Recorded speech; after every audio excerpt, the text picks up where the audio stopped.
If you think things cannot possibly get worse, trust me, they can and they will if we don't make a change in this election.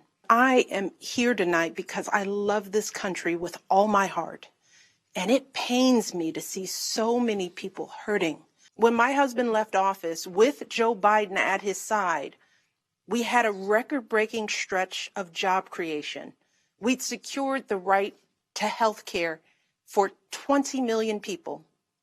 We were respected around the world, rallying our allies to confront climate change. And our leaders had worked hand in hand with scientists to help prevent an Ebola outbreak from becoming a global pandemic. 4 years later, the state of this nation is very different. More than 150,000 people have died, and our economy is in shambles because of a virus that this president downplayed for too long. It has left millions of people jobless. Too many have lost their health care. Too many are struggling to take care of basic necessities like food and rent. Too many communities have been left in the lurch to grapple with whether and how to open our schools safely. Internationally, we've turned our back, not just on agreements forged by my husband, but on alliances championed by presidents like Reagan and Eisenhower. And here at home, as George Floyd, Breonna Taylor, and a never-ending list of innocent people of color continue to be murdered, stating the simple fact that a Black Life Matters is still met with derision from the nation's highest office. Because whenever we look to this White House for some leadership or consolation or any semblance of steadiness, what we get instead is chaos, division, and a total and utter lack of empathy. Right now, kids in this country are seeing what happens when we stop requiring empathy of one another. They're looking around wondering if we've been lying to them this whole time about who we are and what we truly value. They see people shouting in grocery stores, unwilling to wear a mask to keep us all safe. They see people calling the police on folks minding their own business just because of the color of their skin. They see an entitlement that says only certain people belong here. That greed is good and winning is everything, because as long as you come out on top, it doesn't matter what happens to everyone else. And they see what happens when that lack of empathy is ginned up into outright disdain. They see our leaders labeling fellow citizens enemies of the state while emboldening torch-bearing white supremacists. They watch in horror as children are torn from their families and thrown into cages, and pepper spray and rubber bullets are used on peaceful protesters for a photo op. So what do we do now? What's our strategy? Over the past 4 years, a lot of people have asked me, when others are going so low, does going high still really work? My answer, going high is the only thing that works. Because when we go low, when we use those same tactics of degrading and dehumanizing others, we just become part of the ugly noise that's drowning out everything else. We degrade ourselves. We degrade the very causes for which we fight. But let's be clear. Going high does not mean putting on a smile and saying nice things when confronted by viciousness and cruelty. Going high means taking the harder path. It means scraping and clawing our way to that mountaintop. Going high means standing fierce against hatred while remembering that we are one nation under God. And if we want to survive, we've got to find a way to live together and work together across our differences. And going high means unlocking the shackles of lies and mistrust with the only thing that can truly set us free. The cold, hard truth. So let me be as honest and clear as I possibly can. Donald Trump is the wrong president for our country.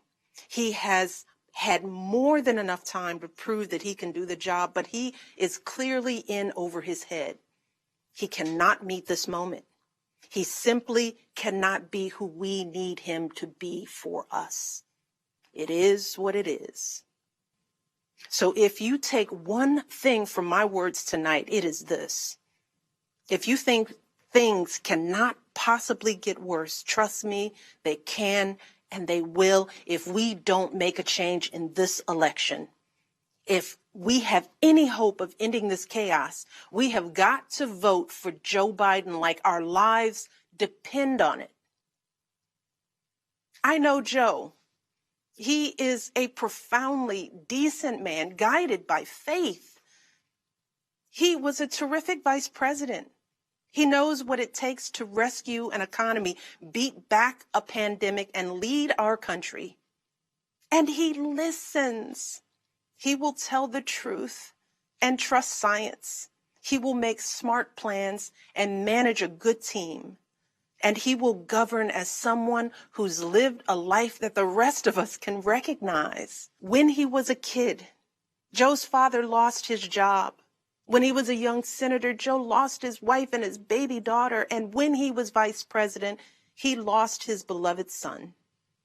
So Joe knows the anguish of sitting at a table with an empty chair, which is why he gives his time so freely to grieving parents. Joe knows what it's like to struggle, which is why he gives his personal phone number to kids overcoming a stutter of their own. His life is a testament to getting back up. And he is going to channel that same grit and passion to pick us all up, to help us heal and guide us forward. This is not the time to withhold our votes in protest or play games with candidates who have no chance of winning. We have got to vote like we did in 2008 and 2012. We've got to show up with the same level of passion and hope for Joe Biden. We've got to vote early, in person if we can. We've got to request our mail-in ballots right now, tonight, and send them back immediately. And follow up to make sure they're received, and then make sure our friends and families do the same. We have got to grab our comfortable shoes, put on our masks, pack a brown bag dinner, and maybe breakfast too, because we've got to be willing to stand in line all night if we have to.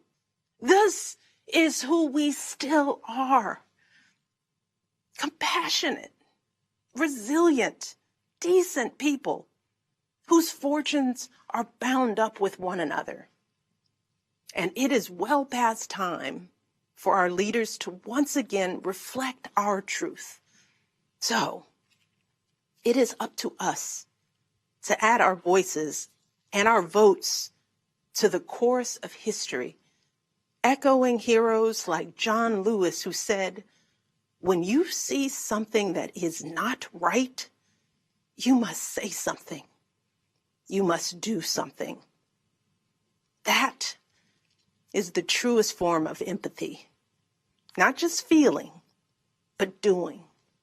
Not just for ourselves or our kids, but for everyone. For all our kids.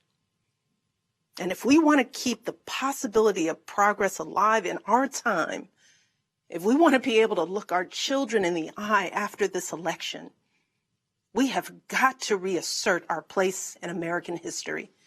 And we have got to do everything we can to elect my friend Joe Biden as the next president of the United States. Thank you all. God bless.